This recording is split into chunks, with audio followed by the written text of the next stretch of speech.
po mga ka-viewers, good afternoon Philippines.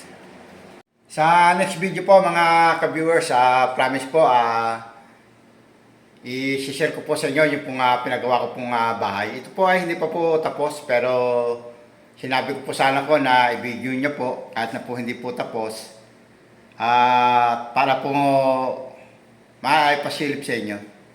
Pero for today's video po ay magagawa po tayo ng chicken lomi. Kaya samahan niyo po ako at punta na po tayo sa kusina. Ito na po ang mga sangkap na gagamitin po natin mga ka-viewers. Sibuyas, bawang, carrots. Maglalagay po tayo ng seasoning, pamintang durog.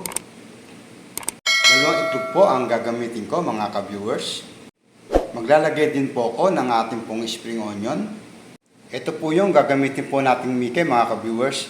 Ang nabili ko po ay flat. Meron din po tayong repolyo. At ito po yung manok na gagamitin po natin mga ka-viewers. Ito pong manok na to mga ka-viewers ay yung pong chicken wings. At ito po ay akin lang pong kinap po ng maliliit. Pwede naman po kayong gumamit po ng yung pong walang buto. At gagamit din po tayo ng cornstarch na pampalapot po.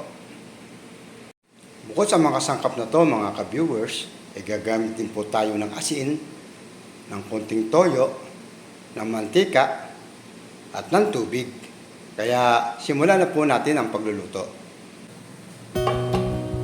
Penita po tayo ng mantika. Cooking oil. Lagyan na natin yung bawang mga ka-viewers. Antayin lang po natin mag-golden brown mga ka-viewers. Masarap dito yung pong medyo sunog-sunog. Kaya okay na ito mga ka-viewers. Lagyan na natin sibuyas.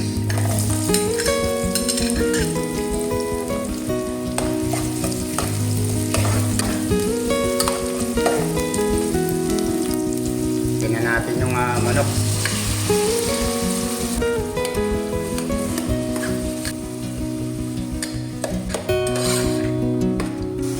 Lang natin mga ka-viewers na lumabas po yung mantika ng manok para po masarap. Ito to mga ka-viewers, lagyan na natin yung paminta.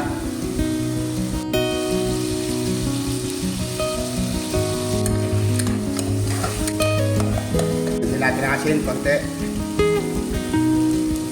Ano ka na po yan, may na po ulit. Lagyan na po natin ng konti toyo mga ka-viewers. Para may kulay lang po.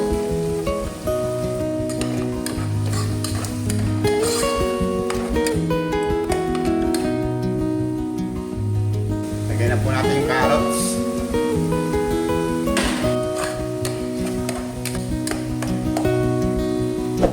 Lagyan po natin ang tubig. Depende po sa inyo kung gaano pong karami sa bobo ang ilalagay nyo. Dagdagan pa natin ng konti mga ka-viewers.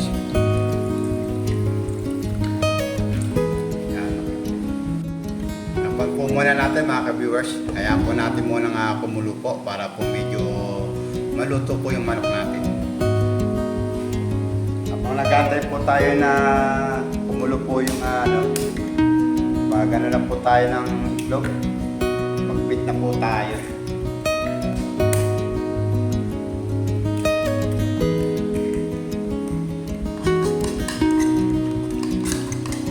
Okay na po ito mga ka-viewers. Natin ang tubig itong ating cornstarch. Konti lang po muna.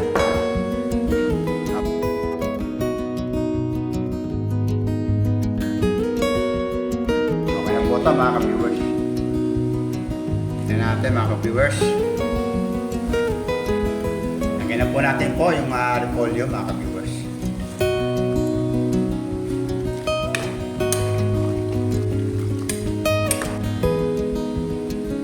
Na rin po natin yung mike mga ka-viewers para sabay na po silang maluto ng repolyo.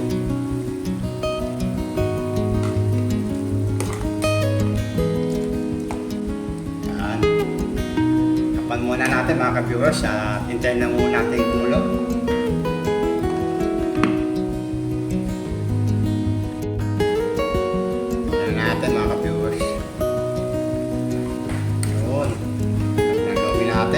viewers. Ilagay na po natin itong paminta natira. Ito pong seasoning natin mga ka-viewers. Ilagay lang natin.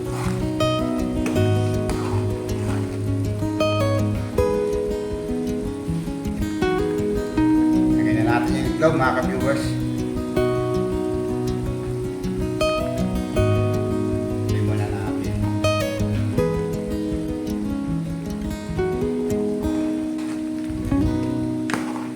Yun, sarap. Tingnan muna natin mga ka-viewers. Tingnan muna natin sa may apoy. Okay na mga ka-viewers. Pwede na po natin ilagay po yung pong pampalapot natin.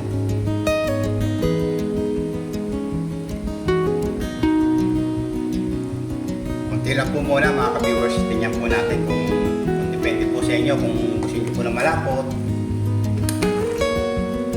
Dagdagan pa natin mga ka-viewers. Yan, okay na yan.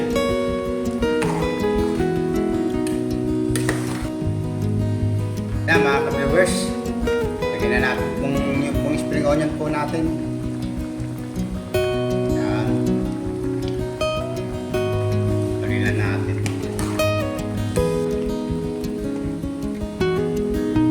Okay na po mga ka-viewers. Pwede na natin pong patayin yung ating chicken lomi.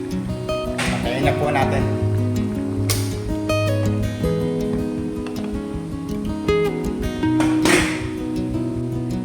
Ito na po ang finished product po natin mga ka-viewers. Ang ating pong chicken lomi.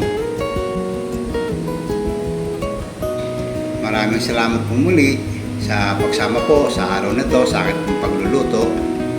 To all my subscriber at sa lahat po ng aking pong mga viewers, maraming salamat po sa inyo. God bless po and shoutout po sa inyong lahat. Bye bye po, kain po tayo.